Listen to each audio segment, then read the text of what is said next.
പ്രിയമുള്ളവരെ, ഇന്ന് ക്ലാസ് എടുക്കാൻ പോകുന്നത് ഞാനാണ്. പരീക്ഷ അടുത്തെത്തി എന്ന് പറഞ്ഞ് ടെൻഷൻ അടിക്കേണ്ട.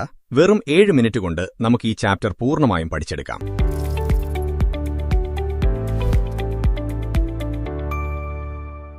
ഈ പാഠത്തിന്റെ ഒരു അടിപൊളി നോട്ട് ഞാൻ തയ്യാറാക്കിയിട്ടുണ്ട്. അതിന്റെ ലിങ്ക് താഴെ കൊടുക്കാം, അല്ലെങ്കിൽ നമ്മുടെ വാട്സപ്പ് ചാനൽ വഴി ബന്ധപ്പെട്ടാലും മതി.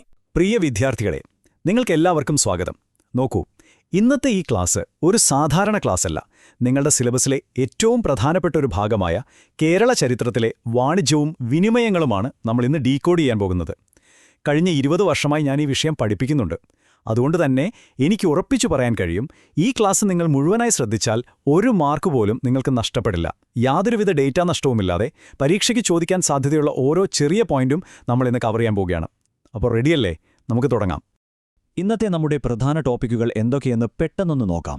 പ്രാചീന വാണിജ്യ തുറമുഖങ്ങൾ, വാണിജ്യത്തിന്റെ പുരാവസ്തു തെളിവുകൾ, വിഴിഞ്ഞം, അതുപോലെ പട്ടണമുത്ഖനനങ്ങൾ, ആദ്യകാല നഗരവൽക്കരണം, ഇന്തോ റോമൻ വാണിജ്യബന്ധങ്ങൾ, പിന്നെ ഒടുവിൽ പരീക്ഷാ തന്ത്രങ്ങളും വിലയിരുത്തലും.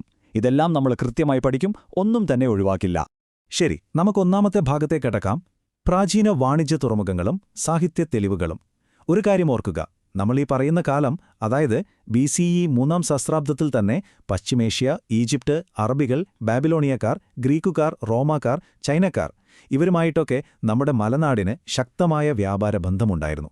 ഈ വിപുലമായ വാണിജ്യത്തെക്കുറിച്ചുള്ള ഏറ്റവും ആദ്യത്തെ സാഹിത്യ തെളിവുകൾ എന്തൊക്കെയാണെന്ന് നമുക്ക് നോക്കാം.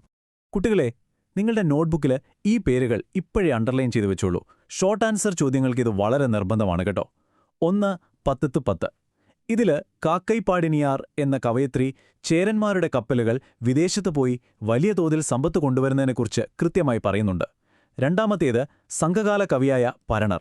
വെളിയനെന്ന നാടുവാഴിയുടെ വലിയ കപ്പലുകൾ സ്വർണം കൊണ്ടുവന്നതായി അദ്ദേഹം വ്യക്തമാക്കുന്നു. ഇനി ഇതിനു പുറമെ 1-ാം നൂറ്റാണ്ടിൽ റോമൻ വാണിജ്യത്തിന്റെ ഒരു പ്രധാന കേന്ദ്രം അരിക്കമേഡായിരുന്നുവെന്ന് GWB ഹണ്ടിംഗ്ഫോർഡ് എന്ന ചരിത്രകാരൻ നിരീക്ഷിക്കുന്നുണ്ട്. ഈ 3 കാര്യങ്ങൾ പരീക്ഷയ്ക്ക് മറക്കാതെ എഴുതണം. ഇനി നമ്മൾ പരീക്ഷയ്ക്ക് എപ്പോഴും ചോദിക്കുന്ന ആ 4 പ്രധാന പുരാതന തുറമുഖങ്ങളിലേക്ക് വരികയാണ്. ഏതൊക്കെയാണവ?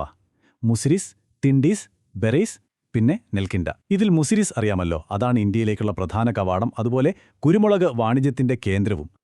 തിൻഡീസ് എന്നത് തീരത്തുള്ളൊരു വലിയ ഗ്രാമമാണെന്ന് പെരിപ്ലസ് വിശേഷിപ്പിക്കുന്നുണ്ട്. ഇനി ബെറൈസിന്റെ പ്രത്യേകത എന്താണെന്നറിയാമോ? കടൽ കൊള്ളക്കാരിൽ നിന്നും തികച്ചും സുരക്ഷിതമായൊരു തുറമുഖമായിരുന്നു അത്. ഇതിനെ പുറക്കാട് അല്ലെങ്കിൽ കോട്ടനൊര എന്നും പറഞ്ഞിരുന്നു. പരീക്ഷാ ഹാളിൽ ഈ പേരുകൾ തമ്മിൽ യാതൊരു കാരണവശാലും കൺഫ്യൂഷൻ ആവരുത്. ഓരോന്നിന്റെയും ഫീച്ചേഴ്സ് കൃത്യമായിട്ട് തന്നെ ഓർമ്മിക്കണം. അപ്പോൾ നമ്മൾ സാഹിത്യഗ്രന്ഥങ്ങളിലെ തെളിവുകൾ കണ്ടു. ഇനി നമ്മൾ രണ്ടാമത്തെ ഭാഗത്തേക്ക് പോവുകയാണ്. വാണിജ്യത്തിന്റെ പുരാവസ്തു തെളിവുകൾ, പ്രധാനമായും നാണയങ്ങളും ഉൽപ്പന്നങ്ങളും.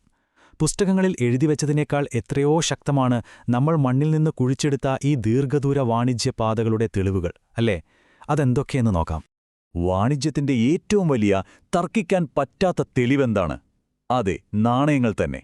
തമിഴകത്തെ 13 കേന്ദ്രങ്ങളിൽ നിന്നും പഞ്ചമാർക്ക് ചെയ്ത നാണയങ്ങളും അതുപോലെ റോമൻ നാണയങ്ങളും നമുക്ക് കിട്ടിയിട്ടുണ്ട്. ഇനി എന്തൊക്കെയാണ് അവർ ഇങ്ങോട്ട് കൊണ്ടുവന്നത്? പ്രധാനമായും ചെമ്പും ഈയവുമാണ് ഇറക്കുമതി ചെയ്തത്. ഇവിടെ നിങ്ങൾ ശ്രദ്ധിക്കേണ്ട ഒരു വളരെ പ്രധാനപ്പെട്ട കാര്യമുണ്ട്. നമ്മുടെ നാട്ടിലെ വാണിജ്യം അന്നെങ്ങനെയായിരുന്നു? സാധനങ്ങൾക്ക് പകരം സാധനങ്ങൾ എന്ന ബാർട്ടർ വ്യവസ്ഥയിലായിരുന്നു. എന്നാൽ റോമാക്കാർ ഇതിനു പകരമായി സ്വർണവും വെള്ളിയും കൊണ്ടുള്ള നാണയങ്ങൾ നൽകി. അങ്ങനെ റോമൻ വാണിജ്യം 3-ാം നൂറ്റാണ്ടോടെ തകരുകയാണുണ്ടായത്. 3-ാം ഭാഗം, പ്രധാന ഉത്ഖനനങ്ങൾ, അതായത് വിഴിഞ്ഞവും പട്ടണവും. വിദ്യാർത്ഥികളെ ഒന്ന് നന്നായി ശ്രദ്ധിച്ചേ. 10 മാർക്കിന്റെ എസ്സേ ചോദ്യങ്ങൾക്ക് ഏറ്റവും കൂടുതൽ സാധ്യതയുള്ള വളരെ ഹൈ ഈൽഡായ ഒരു സെക്ഷനാണിത്. നിങ്ങളുടെ മുഴുവൻ അറ്റൻഷനും എനിക്കിപ്പോൾ ഇവിടെ വേണം. ഈ വിവരങ്ങൾ അങ്ങനെ തന്നെ നിങ്ങളുടെ മനസ്സിൽ പ്രിന്റ് ചെയ്തു വയ്ക്കുക. വിഴിഞ്ഞം, അതുപോലെ പട്ടണം, ഇവ തമ്മിലുള്ള താരതമ്യം പരീക്ഷയ്ക്ക് ഉറപ്പാണ്. വിഴിഞ്ഞത്തിന് വളരെ വലിയൊരു ചരിത്ര പശ്ചാത്തലമുണ്ട് കേട്ടോ. ഗോപിനാഥറാവും നീലകണ്ഠ ശാസ്ത്രിയും 1000 രാജാക്കന്മാരെക്കുറിച്ചും നെടുംചടയന്റെ വിഴിഞ്ഞം ആക്രമണത്തെക്കുറിച്ചുമൊക്കെ പറയുന്നുണ്ട്. ചോളന്മാർ ഇതിനെ എന്താ വിളിച്ചത്? രാജേന്ദ്ര ചോളപട്ടണം എന്നാണ്. എന്നാൽ വിദേശികൾ ഇതിന് നൽകിയ പേരോ ബലിത, അതുപോലെ ബ്ലിങ്ക് എന്നാണ്. കപ്പലുകൾക്ക് സുരക്ഷിതമായി വരാനുള്ള വലിയൊരു കപ്പൽ ചാൽ ഇവിടെ ഉണ്ടായിരുന്നു. ടോർപീഡ പാത്രങ്ങളും ഇവിടെ നിന്ന് കിട്ടിയിട്ടുണ്ട്. എന്നാൽ പട്ടണത്തിന്റെ കാര്യമോ? 2007 കേരള ചരിത്ര ഗവേഷണ കൗൺസിൽ, അതായത് KCHR, ഉത്ഖനനം ആരംഭിച്ച പട്ടണം യഥാർത്ഥത്തിൽ നമ്മുടെ പഴയ പുരാതന തുറമുഖമായ മുജിരി പട്ടണമാണെന്നാണ് വിശ്വസിക്കപ്പെടുന്നത്. 3000 വർഷത്തെ ചരിത്രമുണ്ടതിന്. അവിടെ ചുട്ട ഇഷ്ടികൾ കൊണ്ടുള്ള നഗര സംവിധാനം കണ്ടെത്തിയിട്ടുണ്ട്. ഈ ഡിഫറൻസ് കൃത്യമായി മനസ്സിലാക്കുക.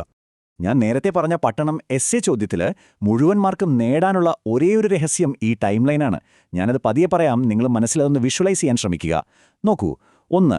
ഇരുമ്പുയുഗം, അതായത് BCE 1000 മുതൽ 500 വരെ. 2 പരിവർത്തനഘട്ടം, അത് 500 മുതൽ 300 BCE വരെ. 3 ആദ്യകാല ചരിത്രഘട്ടം, അത് 300 BCE മുതൽ 500 CE വരെ. 4 മധ്യകാലം, 500 മുതൽ 1500 CE വരെ. അവസാനമായി 5 1500 മുതലുള്ള ആധുനിക കാലം. ഈ 5 സാംസ്കാരിക ഘട്ടങ്ങൾ നിങ്ങളുടെ ഉത്തരക്കടലാസിൽ ഉണ്ടോ എങ്കിൽ നിങ്ങൾക്ക് ഫുൾ മാർക്ക് ഉറപ്പാണ്. ശരി, ഇനി 4ാം ഭാഗം ആദ്യകാല നഗരവൽക്കരണവും മെഡിറ്ററേനിയൻ വാണിജ്യവും. ദക്ഷിണേന്ത്യയിൽ പെട്ടെന്ന് കുറേ നഗരങ്ങൾ വളർന്നുവരാൻ പ്രധാന കാരണമെന്താണ്? അത് മെഡിറ്ററേനിയൻ രാജ്യങ്ങളുമായുള്ള നമ്മുടെ സമുദ്ര വാണിജ്യമായിരുന്നു. അതെങ്ങനെയാണെന്ന് നമുക്ക് നോക്കാം. വാണിജ്യത്തിലൂടെ വളർന്ന പ്രധാന നഗരങ്ങൾ ഒന്ന് നോക്കിക്കേ. സുഗന്ധവ്യഞ്ജനങ്ങളുടെ വലിയൊരു കേന്ദ്രമായിരുന്ന മുസിരിസ് 1341 പെരിയാറിലുണ്ടായ വലിയൊരു വെള്ളപ്പൊക്കത്തിൽ പൂർണ്ണമായി തകർന്നത് നമ്മുടെ ചരിത്രത്തിലെ വലിയൊരു വഴിത്തിരിവാണ്. പിന്നെ വിഴിഞ്ഞം, അതുപോലെ കൊല്ലം. കൊല്ലത്തിന്റെ കാര്യത്തിൽ തരിസാപ്പള്ളി ചെപ്പേടിലെ ആ കൃത്യമായ നികുതി നിരക്കുകൾ നിങ്ങൾ ഓർമ്മിക്കണം. വാഹനങ്ങൾക്ക് 4 കാശ്, വള്ളങ്ങൾക്ക് 2 കാശ്. എക്സാം പേപ്പറിൽ ഇതൊക്കെ എഴുതുന്നത് പരീക്ഷകനിൽ വലിയ മതിപ്പുളവാക്കും കേട്ടോ. കൂടാതെ ഒരു കാര്യം കൂടി, കോഴിക്കോടിന് വടക്കുള്ള പന്തലായനി കൊല്ലത്തെ അറബികൾ വിളിച്ചിരുന്ന പേര് ഫദ്രീന എന്നാണ്. ഇതും പ്രത്യേകം നോട്ട് ചെയ്തു വയ്ക്കുക. അടുത്തതായി 5ാം ഭാഗം ഇന്തോ റോമൻ വാണിജ്യബന്ധങ്ങളും യവനരെക്കുറിച്ചുള്ള യാഥാർത്ഥ്യങ്ങളും. പണ്ട് ഗ്രീക്കുകാരെയും പിന്നീട് വന്ന എല്ലാ വിദേശികളെയും നമ്മൾ പൊതുവെ യവനർ എന്നാണ് വിളിച്ചിരുന്നത്. 45 CE ഹിപ്പാലസ് മൺസൂൺ കാറ്റ് കണ്ടെത്തിയതാണ് ഈ വാണിജ്യത്തിന് ഇത്രയും വലിയ വേഗം കൂട്ടിയത്. അതുപോലെ അഗസ്റ്റസ് മുതൽ നീറോ വരെയുള്ള റോമൻ ചക്രവർത്തിമാരുടെ നാണയങ്ങൾ ഇവിടെ നിന്നും കിട്ടിയിട്ടുണ്ട് എന്നതും നമ്മൾ മറക്കരുത്. വിദ്യാർത്ഥികളെ, ഇപ്പോൾ എനിക്ക് നിങ്ങളോടൊരു ചോദ്യം ചോദിക്കാനുണ്ട്. റോമും തമിഴകവും തമ്മിൽ യഥാർത്ഥത്തിൽ നേരിട്ടുള്ളൊരു വാണിജ്യബന്ധമുണ്ടായിരുന്നോ? ഒന്ന് ചിന്തിച്ചു നോക്കൂ. ഉത്തരം പറയുന്നതിന് മുൻപ് ഇതൊരു വളരെ പ്രധാനപ്പെട്ട അക്കാഡമിക് തിയറിയിലേക്കാണ് നമ്മെ കൊണ്ടുപോകുന്നത് എന്ന് മനസ്സിലാക്കുക. പ്രശസ്ത ചരിത്രകാരൻ രാജൻ ഗുരുക്കളുടെ വളരെ ബ്രില്യൻ്റായൊരു വാദമുണ്ടിവിടെ. ഈ തിയറി വളരെ ശ്രദ്ധിച്ചു കേൾക്കണം. അദ്ദേഹത്തിന്റെ അഭിപ്രായത്തിൽ റോമുമായി നേരിട്ടുള്ള വാണിജ്യബന്ധത്തിന് തെളിവുകളില്ല.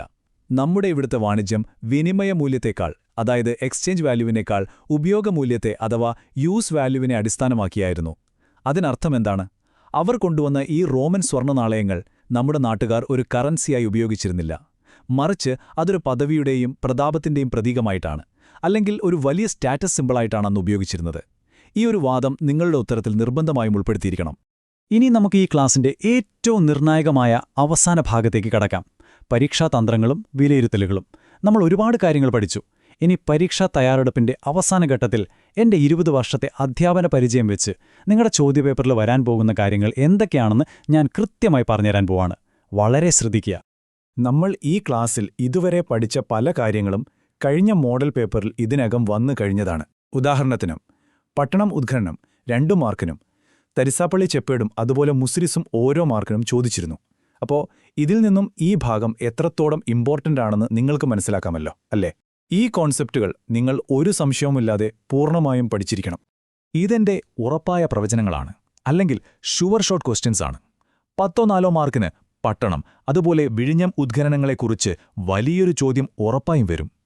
അവിടെ ഞാൻ നേരത്തെ പറഞ്ഞ ആ 5 സാംസ്കാരിക ഘട്ടങ്ങൾ എഴുതാൻ യാതൊരു കാരണവശാലും മറക്കരുത്.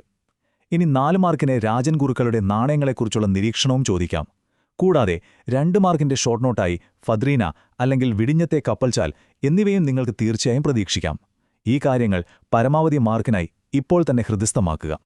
ഈ വിശകലനത്തിലൂടെ നമ്മൾ ഈ യൂണിറ്റിലെ എല്ലാ ഭാഗങ്ങളും വളരെ കൃത്യമായി ഒരു പോയിന്റ് പോലും വിടാതെ കവർ ചെയ്തു കഴിഞ്ഞു. ഈ നോട്ടുകൾ നിങ്ങൾ പൂർണ്ണമായി പഠിച്ചാൽ പരീക്ഷയിൽ ഉന്നത വിജയം നിങ്ങൾക്ക് 100% ഉറപ്പാണ്. പരീക്ഷയ്ക്ക് തയ്യാറെടുക്കുമ്പോൾ ഒന്നാലോചിച്ചു നോക്കൂ. നൂറ്റാണ്ടുകൾക്ക് മുൻപേ ലോകത്തിന്റെ നാനാഭാഗങ്ങളിൽ നിന്നുള്ളവർ കച്ചവടത്തിനായി നമ്മുടെ തീരങ്ങളിലെത്തിയിരുന്നുവെങ്കിൽ നാളത്തെ ലോകത്ത് കേരളത്തിന്റെ സ്ഥാനം എന്തായിരിക്കും? ഒരു ടെൻഷനുമില്ലാതെ പോയി നന്നായി പരീക്ഷ എഴുതുക. നിങ്ങൾക്കെല്ലാവർക്കും എന്റെ ഹൃദയം നിറഞ്ഞ വിജയാശംസകൾ. All the best. എങ്ങനെയാടാ മോനെ ഇത്ര അടിപൊളിയായിട്ട് ക്ലാസ് തന്നിട്ട് സബ്സ്ക്രൈബ് ചെയ്യാതെ പോകാൻ കഴിയുന്നത്? സബ്സ്ക്രൈബ് കൂടെ കുടിക്കോ. മാച്ച് ചങ്ങായിമാർക്കും കൂടി ഷെയർ ചെയ്യാൻ മറക്കണ്ട. എൽമോ.